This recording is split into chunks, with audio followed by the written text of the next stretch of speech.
A gente começou a contar a história de Natal na semana passada, e começou a contar a história de Natal de uma forma um pouquinho diferente. A gente escolheu o livro de Mateus, que começa diferente de todos os demais evangelhos. Mateus começa diferente. João, ele começa o evangelho dele, e eu disse isso semana passada, né? Os quatro, Mateus, Marcos, Lucas e João, narraram mais proximamente o ministério de Jesus. Alguns desses conviveram com Jesus. Mateus e João eram discípulos de Jesus, estavam sempre com ele, acompanharam todo o ministério. Lucas, ele era amigo dos amigos, e Lucas também acabou escrevendo depois o livro de Atos, e Marcos também era amigo de amigos, eles conviviam ali. Esses dois não eram discípulos de Jesus. Mas ainda assim, João, aquele discípulo amado que estava sempre com Jesus, ele decidiu que ele ia contar a história de Jesus a partir do ministério de Jesus. Então, eu disse na semana passada, ele abre de uma forma, de certa forma metafísica, falando o verbo se tornou carne e habitou entre nós, e já no próximo assunto é o batismo de Jesus. Da mesma forma, Marcos, quando relata a história de Jesus, ele também começa com o batismo, Jesus com 30 anos, sendo batizado por São João Batista. Lucas escolheu uma forma diferente. Lucas, ele era um médico, segundo a gente conhece hoje. Ele era um médico, provavelmente um cara muito detalhista, então ele recebeu uma encomenda para relatar os episódios da vida de Jesus minuciosamente. Então Lucas faz assim, mas Mateus escolheu uma forma completamente diferente. Mateus é o primeiro livro do Novo Testamento, 400 anos depois do último livro do Velho Testamento. A primeira coisa que foi dita por Mateus sobre Jesus, ele falou da genealogia de Jesus, da árvore genealógica, e é desse assunto que a gente falou semana passada. Parece estranho, mas para um judeu não era estranho, porque ele queria mostrar que Jesus vinha da descendência de Davi. Mas nós dissemos que, em princípio, sem entendermos muito, na hora que você vai ler a genealogia segundo Mateus, ele cita alguns personagens que poderiam ter sido evitados. Ele cita 4 mulheres, foi esse o assunto da semana passada, que parece que elas não acrescentam nada à história de Jesus, elas não precisariam ser citadas, mas Mateus faz questão de lembrar essas histórias logo na abertura do Novo Testamento, quer dizer, escolheram Mateus como abertura, né? E ele começa a falar dessas pessoas diferentes que poderiam manchar a história da árvore genealógica de Jesus. Então, nós lemos, semana passada aqui, os primeiros versículos de Mateus. Registro da genealogia de Jesus Cristo, filho de Davi, filho de Abraão. Abraão gerou Isaac, Isaac gerou Jacó, Jacó gerou Judá e seus irmãos. Judá gerou a Pérez e Zerá, cuja mãe foi Tamar. Essa foi a primeira que a gente falou semana passada. Tamar tem uma história muito complicada. Ela era viúva, acabou se vestindo como uma prostituta para atrair a atenção do sogro, e aí ela acabou tendo um filho com o sogro. Quer dizer, uma história complicadíssima que deixa as histórias das nossas famílias até bonitinhas. Essa era a história de Tamar. Por que será que Mateus incluiu Tamar? Quem esteve aqui na semana passada já tem essa resposta, porque Mateus estava querendo dizer algo mais com a genealogia de Jesus. Mateus estava querendo dizer que Jesus veio exatamente para essas histórias complicadas, para pessoas que o próprio Jesus chama de pecadores, ou seja, todos nós, pessoas que precisam de ajuda. Foi para isso que Jesus veio. Então, na história de Tamar, Tamar errou feio, ela pisou na bola, foi feio o que ela fez. Mas Mateus estava contando uma história de restauração. O Deus das segundas chances, da segunda oportunidade. Então, Tamar teve uma segunda oportunidade. Deus deu uma nova chance para Tamar. Ela se casou e ainda foi contemplada. Ela entrou na árvore genealógica de Jesus. Então, essa é a beleza que Mateus estava querendo trazer do que estava escondido debaixo do tapete, das falhas humanas da família de Jesus. Mas aí ela segue. Então, o filho de Tamar, Pérez, gerou a Esrom, Esrom gerou a Arão, Arão gerou Aminadab, Aminadab gerou Nassum, Nassum gerou Salmão, Salmão gerou a Boaz, cuja mãe foi Raabe. Raabe, a prostituta Raabe. Para que Mateus foi tocar nesse assunto delicado? Não precisava, podia ter pulado, né? Falado de direto, olha, Salmão gerou Boaz, Boaz gerou Obed, Boaz gerou Obed, podia ir direto, ter pulado esse episódio, mas ele colocou lá, Raabe, na genealogia de Jesus. O que a gente sabe da história da Raabe? Ela ajudou o povo de Deus, ela era de um povo que não seguia o Deus verdadeiro, e por isso, por alguma razão familiar, ela se tornou prostituta. Era uma pessoa carente, necessitada, talvez por necessidade, talvez ela não tivesse opção. A gente não sabe esses detalhes da história de Raabe. Mas, de qualquer forma, ela ouviu falar de um Deus. Ela ouviu falar de um povo que Deus estava abençoando, que tinha aberto o mar. Ela ouviu falar desse Deus. E aí, quando os espias entraram em Jericó, e ela conheceu, ela quis saber mais sobre esse Deus. E aí ela clamou por misericórdia, ela falou, olha, eu não tenho mais oportunidade, minha vida não tem esperança, estou clamando por misericórdia por mim e para minha família, eu quero ajudar vocês, mas depois eu espero que vocês me ajudem. E foi exatamente o que aconteceu, E aí, se você tiver paciência na sua casa, se for ler o livro de Josué, no capítulo 6, tem o final da história de Raabe. Diz o seguinte, lá em Josué 6, versículo 25, assim deu Josué vida à prostituta Raabe. Josué, isso não é literal, não é que Josué deu vida, mas através de conhecer a Deus, através de conviver com o povo de Deus, a Raabe teve uma nova oportunidade, teve vida. Deu vida à prostituta Raabe e à família de seu pai, e a tudo quanto tinha. Olha que lindo. E habitou no meio de Israel até o dia de hoje. Ela passou a viver no povo, casou, teve os seus filhos, foi abençoada por Deus. Depois de tudo que ela tinha feito, foi perdoada e recebida na família de Deus. E, por consequência, na família de Jesus. Porque Boaz, filho de Raabe, gerou Obed, cuja mãe foi Ruth. Ruth não era uma pessoa complicada, mas ela era uma estrangeira, ela não era do povo de Deus. Ela se casou com um israelita, e aí ela conheceu o Deus verdadeiro. Mas, eu disse semana passada, naquela época, não se deveria incluir uma pessoa estrangeira na árvore genealógica de Davi, de Jesus, porque pode manchar, né? Parece que não é puro, foi misturado com outro povo, que não é o povo de Deus. Mas Ruth se casou com um israelita, depois ficou viúva, mas conheceu esse Deus. E ela, ao invés de abandonar a sogra, ela cuidou da sogra dela, ficou morando ali, e o que Deus fez? Restaurou a vida dela também. Arrumou um casamento com um homem rico, e ela foi próspera, e o homem acolheu a sogra dela, e ela foi feliz e entrou na família de Jesus, e ainda com um plus, com um a mais. Ela teve a honra de ser a avó do rei Davi.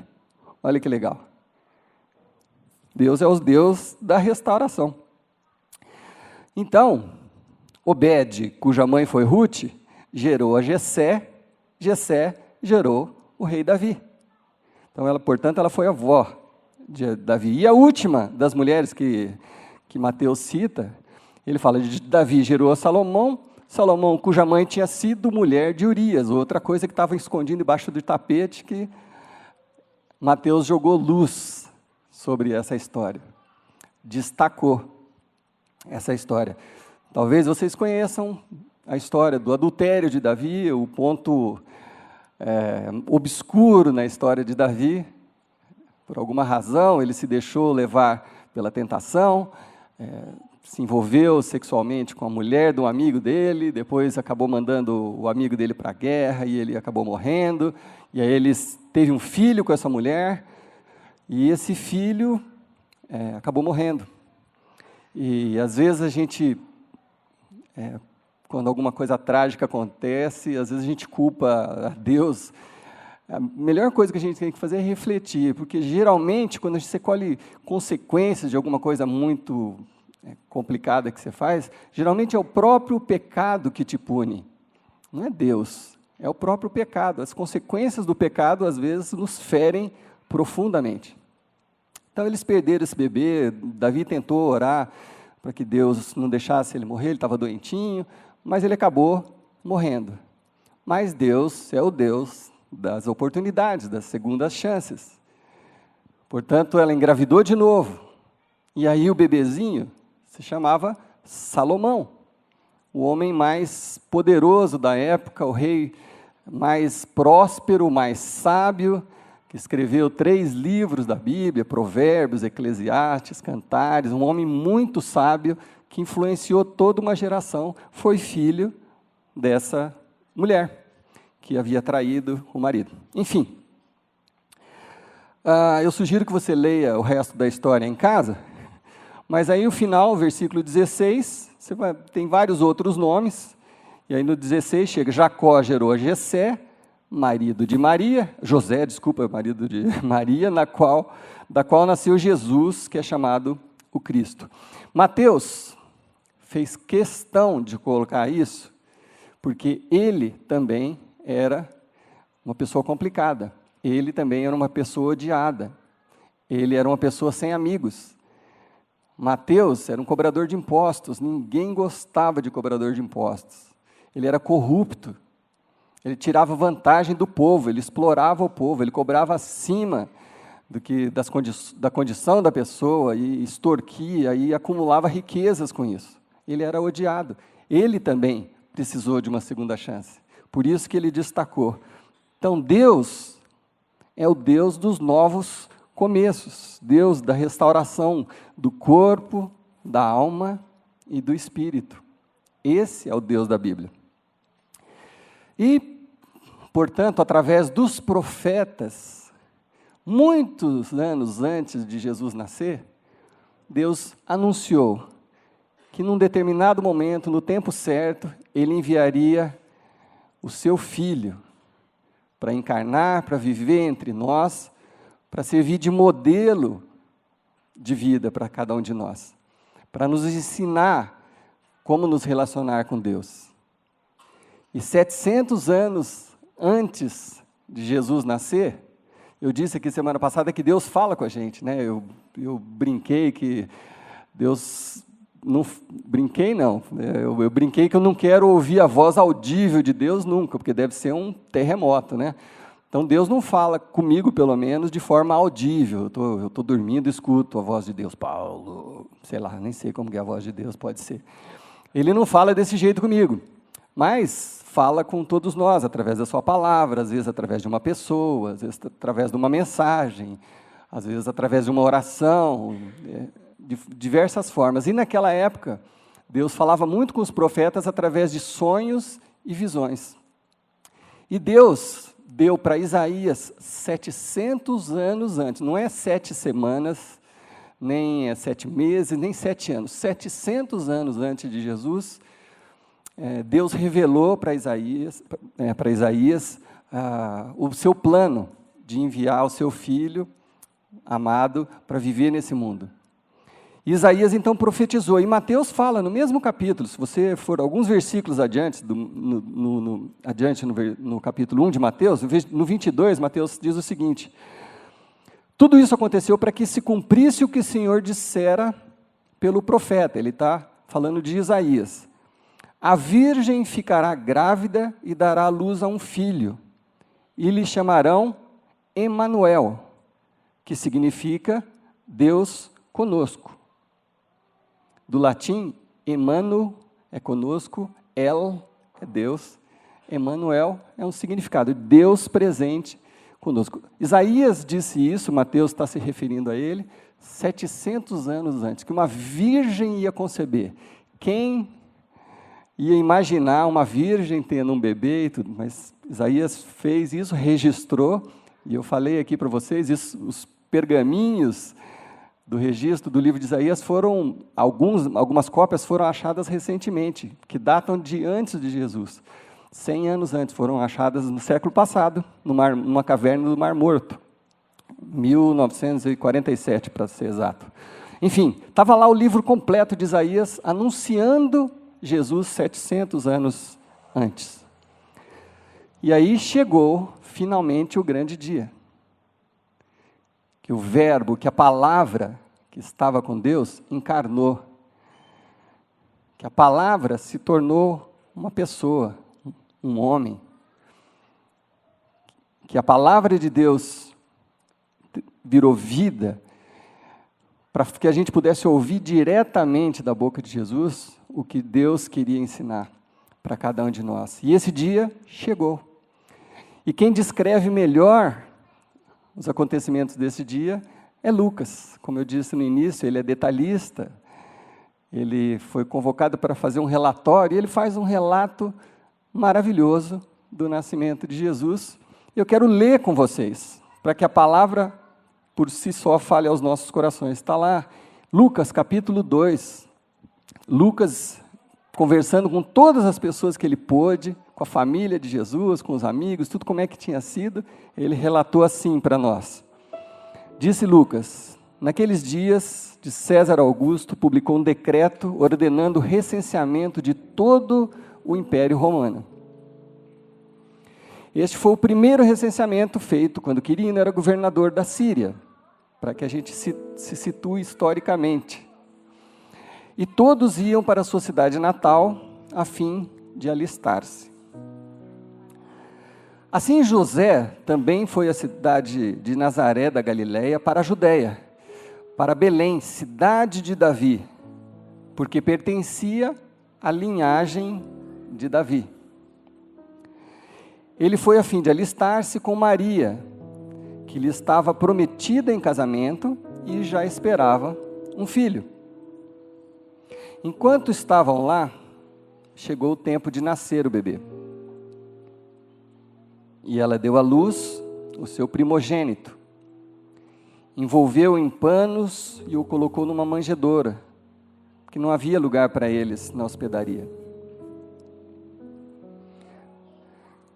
Havia pastores que estavam nos campos próximos e durante a noite tomavam conta dos seus rebanhos. E aconteceu que um anjo do Senhor apareceu-lhes e a glória do Senhor resplandeceu ao redor deles. E ficaram aterrorizados. Mas o anjo lhes disse: não tenham medo.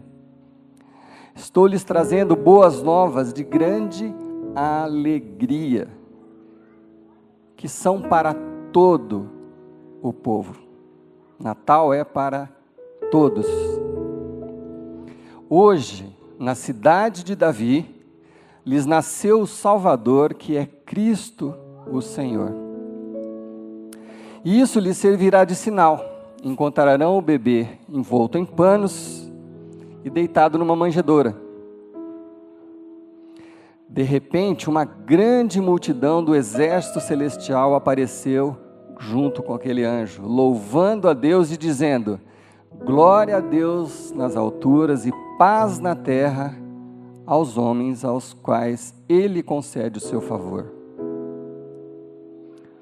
Quando os anjos os deixaram e foram para o céu, os pastores disseram uns aos outros: vamos a Belém e vejamos isso que aconteceu e o que o Senhor nos deu a conhecer. Então correram para lá e encontraram Maria e José e o bebê deitado numa manjedoura. Depois de o verem, contaram a todos o que lhes fora dito a respeito daquele menino. E todos os que ouviram o que os pastores diziam ficavam admirados. Maria, porém, guardava todas essas coisas e sobre elas refletia em seu coração. Hoje, milhões de pessoas no mundo estão celebrando o nascimento de Jesus. O que foi anunciado a um grupinho de pastores, de ovelhas, lá num campo, hoje é a maior fé da humanidade. As pessoas creem em Deus e creem em Jesus. Mais de 20 mil línguas estão hoje celebrando o nascimento de Jesus Cristo. O Salvador que veio anunciar para mim e para você que o fundamento da nossa vida, o fundamento da nossa fé, não é a nossa autoconfiança, mas a nossa confiança no alto, com L. Que o fundamento da nossa fé é a vida, a morte e a ressurreição de Jesus Cristo. Que através desse ato de Jesus, dessa coragem que Jesus teve de enfrentar aquela cruz, eu e você fomos perdoados. Eu e você temos uma segunda chance. Eu e você temos um direito de recomeçar. E Jesus veio trazer especialmente paz. Paz é uma palavra difícil de explicar, mas é aquilo que acontece quando você acorda, às vezes, no meio da noite, e a sua vida está bem complicada, talvez a sua saúde, suas finanças, seu relacionamento, e você acorda pensando naquilo, e daqui a pouco pega de novo no sono. Isso chama paz. É uma coisa que não depende das circunstâncias, é uma coisa que está aqui dentro, não depende do que está fora. E essa paz você não consegue comprar. Você não consegue comprar com dinheiro nenhum, nem com boas ações, nem com nada. Essa paz, ela é de graça. Ela foi nos oferecida por Deus através de Jesus Cristo. E ela é oferecida hoje para aqueles que decidem colocar a sua fé, a sua confiança nesse Jesus. Aqueles que decidem seguir a esse Jesus. E por consequência, aqueles que decidem obedecer a esse Jesus. Porque é isso que a gente faz quando a gente confia em quem está liderando. A gente obedece. Então todos nós temos hoje e todos os dias da nossa vida a chance de recomeçar. E é isso que Jesus veio fazer. E eu quero terminar lendo um trecho lá de Isaías, esse que foi citado há pouco, porque Isaías previu, 700 anos antes, o seguinte, que quando chegar esse dia, quando esse menino nascer da Virgem, não haverá mais escuridão para os que estavam aflitos. O povo que caminhava em trevas viu uma grande luz. Sobre os que viviam na terra da sombra da morte, raiou uma luz. Essa luz é a esperança que Jesus veio trazer. Essa luz é o perdão, é a cura, é a restauração, é de tirar as coisas que estão embaixo do tapete e jogar luz para que aquilo seja curado. Foi isso que Jesus veio fazer. Foi isso que a luz veio trazer. E o Isaías profetiza, porque um menino nos nasceu, um bebezinho nos nasceu, um filho nos foi dado, e o governo, a autoridade está sobre os seus ombros. Ele detém o poder. Ele detém o governo. E ele será chamado Maravilhoso Conselheiro, Deus Poderoso, Pai Eterno, Príncipe da Paz. Não há outro lugar que a gente possa encontrar paz, a não ser em Jesus, colocando a nossa fé, a nossa confiança em Jesus. E Isaías complementa, ele, esse menino, Deus, ele estenderá o seu domínio e haverá paz sem fim sobre o trono de Davi, sobre as gerações que virão. É isso que ele está falando, porque Davi mesmo já tinha morrido aqui. Mas Isaías está profetizando sobre as gerações que virão. Haverá paz sem fim sobre o trono de Davi e sobre o seu reino, estabelecido e mantido com justiça e retidão, desde agora para sempre.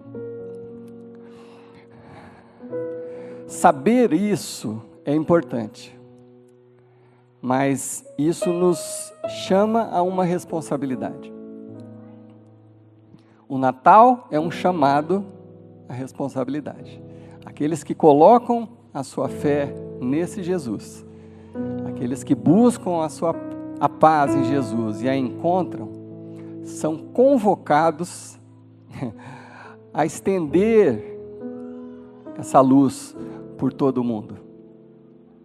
São não convidados, mas convocados. Hoje, Jesus está vivo através de nós. Onde 2 ou 3 estiverem reunidos, ali eu estarei. A igreja é o corpo de Cristo. Então, quando nós estamos aqui, nós somos o Cristo hoje, vivo. É o Espírito que vive em mim, em você, em cada um de nós. Nós somos o corpo de Cristo vivo hoje. E nós somos embaixadores de Cristo, nós somos representantes de Cristo. Nós precisamos levar essa mensagem para as outras pessoas. Então, o Natal também é uma convocação para que isso aconteça. É a nossa missão. Levar essa luz para aquele povo que andava em grandes trevas. Como disse Isaías, o povo que caminhava em trevas viu essa grande luz. Sobre os que viviam na terra da sombra da morte, raiou essa luz. E Jesus mesmo disse sobre si mesmo: eu sou a luz do mundo.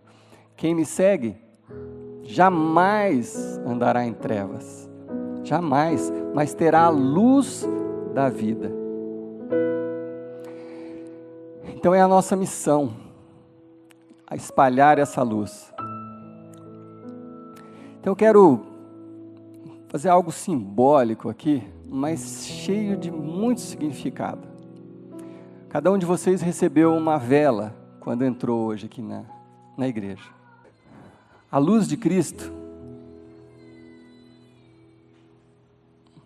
deve ser levada a todas as pessoas. E é isso que simbolicamente nós vamos fazer aqui. E depois juntos nós vamos celebrar, nós vamos cantar juntos. Mas que isso seja um desafio para você, uma mensagem de Deus para o seu coração. É Jesus te convocando a levar essa mensagem adiante, a espalhar isso para todas as pessoas, para que essa luz possa iluminar o nosso país, as nossas famílias, o nosso planeta, em nome de Jesus. Amém? Então eu quero que vocês espalhem essa luz. Pode pegar a luz ali e espalhar para as pessoas.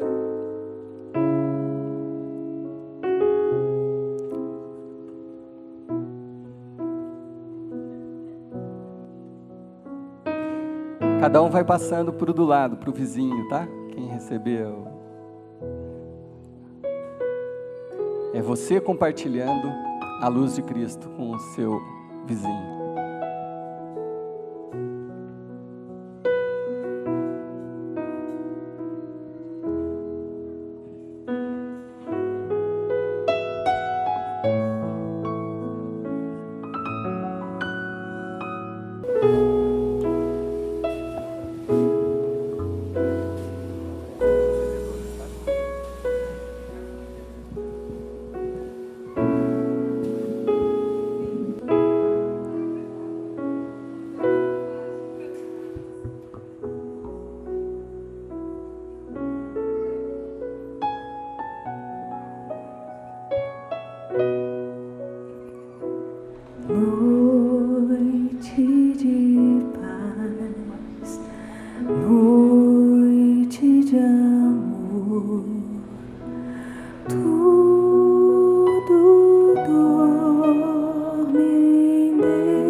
Proclamemos clamando, menino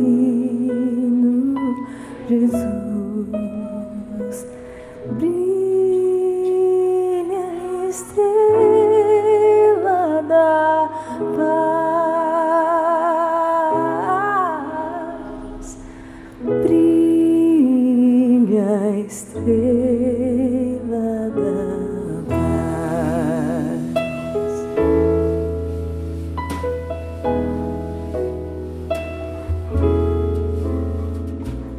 Noite de paz, noite de amor, nas campinas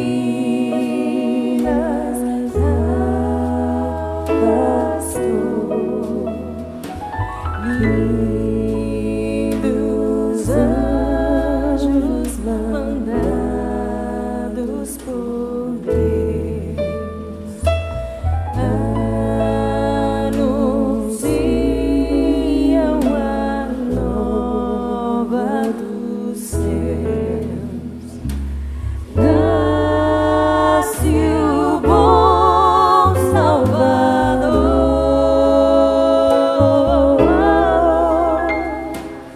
nasce o bom Salvador.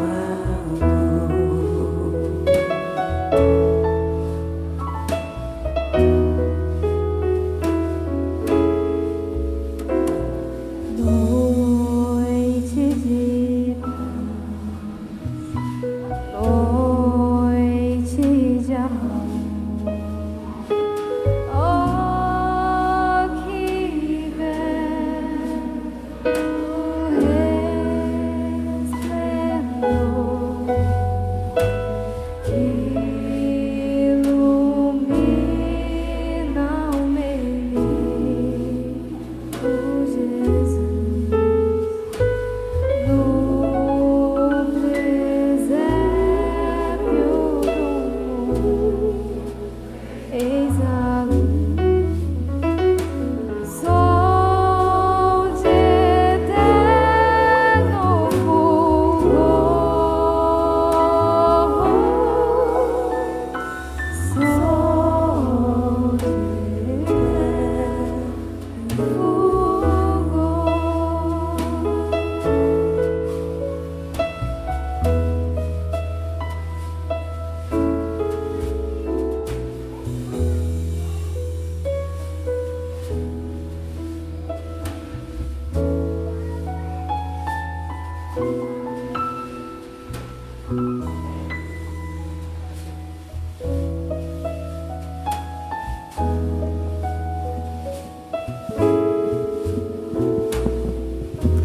Deus querido, obrigado.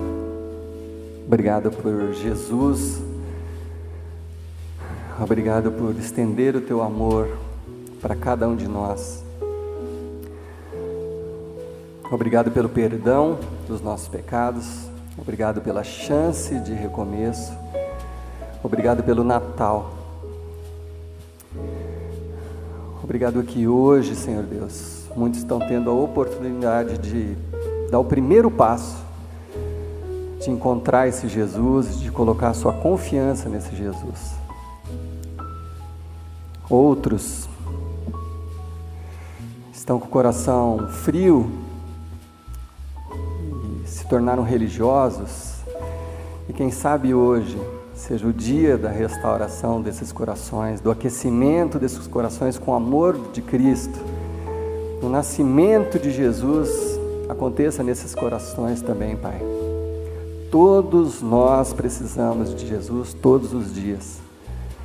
Faça-se presente, Senhor Deus, no nosso dia a dia.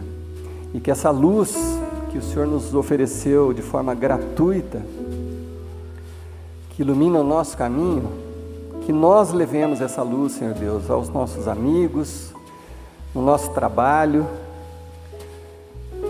aquelas pessoas onde às vezes a igreja não tem acesso, o pastor não conhece, os líderes não têm relacionamentos, mas nós temos, vocês têm, cada um de nós tem o seu círculo de amizades, de trabalho. Leve em nome de Jesus a luz de Cristo, para que cada dia mais nós possamos viver numa cidade, numa comunidade, onde brilhe a luz de Cristo, onde nós reflitamos o amor de Cristo, onde nós compartilhemos o amor de Cristo às pessoas. Então, nesse Natal, Deus, que o Senhor renasça nos nossos corações e que o ano de 2017, em nome de Jesus, seja o melhor ano das nossas vidas, em nome de Jesus, para a glória do Teu nome, amém. Que Deus os abençoe e que possamos estar juntos em 2017, compartilhando essa luz com todas as pessoas, em nome de Jesus. Amém? Parabéns, Jesus.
Vinde cantai, Jesus nasceu.